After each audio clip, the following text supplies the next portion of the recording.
Hi, Terry here again. I was talking with somebody recently who's thinking about retirement. He's always had a very active life, very involved with work and church and family and so on, and he's wondering what retirement might look like. What would be the important aspects of his, say, middle and later decades of life once he steps back from a career-oriented life? He's already stepped back from a family-oriented life because the kids have moved on, they're doing well. But what would happen after career? And I suggested to him that it might take a couple of years to figure that out. Some things you can figure out ahead of time. What you expect, and you can plan and you can hope for different things. But for me, retirement is one of those things that, at least for myself, I needed to live into for a while.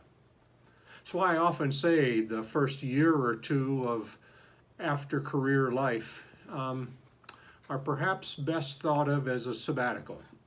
Take a year or two and figure out what brings meaning, what works, what doesn't. Try some things out, step back from some things.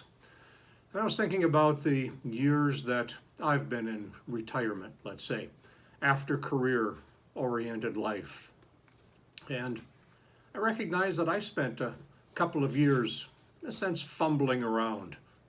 One year, like remodeling a condominium after we moved from California back to Michigan, and picking out things and so on, and trying to arrange furniture and taking some excursions and just taking it easy and figuring, what do I do with this space? And I remember talking to an advisor, a friend, and asked, now that I don't have the career and my basket is mostly empty, what do I fill it with? And remember him sitting back and smiling and suggesting that maybe I ought not to fill it as full as it was before. Kind of a new thought for me, a more spacious life. It's different from being an empty life.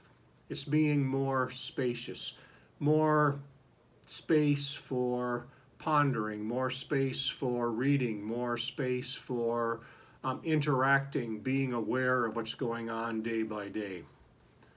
And now that I've been in retirement for a while, I'm recognizing some values that are very high for me, some things that work well, some things that are important to me as I live into these later decades of life.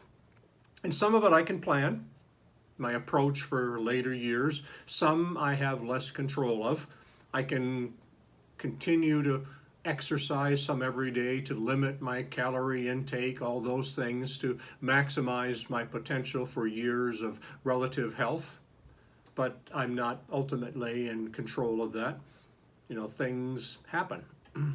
But I know that there are a couple of things that day by day I want to work into my life. One is creativity. Creativity is very important to me.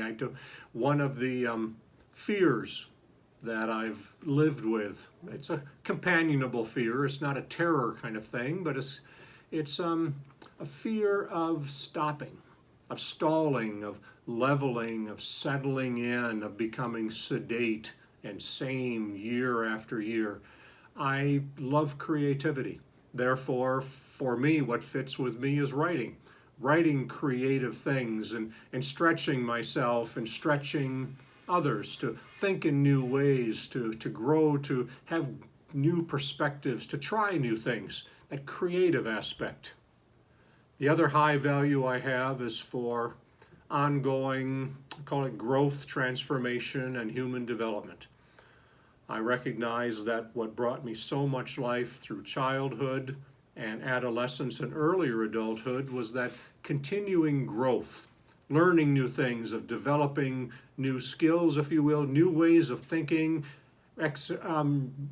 experiencing transformations in my life, and also that human development, faith development, mental development, learning to think in different ways, ethical development, and there seems to be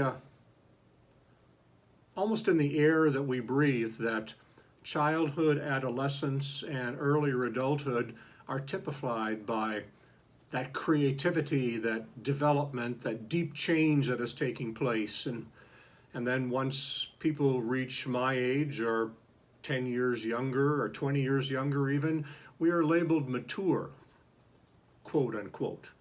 And once we've become mature, then we live as mature people, as more stable, sane, steady people. But for me, I don't feel like my human development is done. I don't believe, as far as a lifetime perspective, that I am nearly mature. I have many new stages to experience in the process of becoming more and more mature.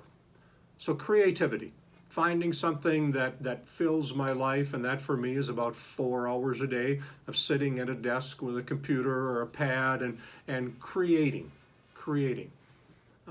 For others, it might be creating with woodworking or in some sort of a group, or whatever, finding a creative aspect.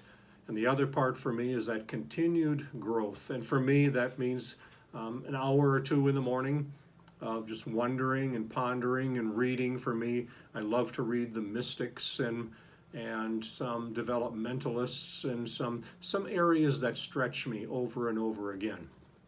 And with those aspects, my life is so rich, and I expect to, as someone said, that the best years are yet to come. And I expect that. The best years of development, of growth, of transformation are yet to come. I expect it. I watch for it. I arrange disciplines, practices in my life to enable that to take place.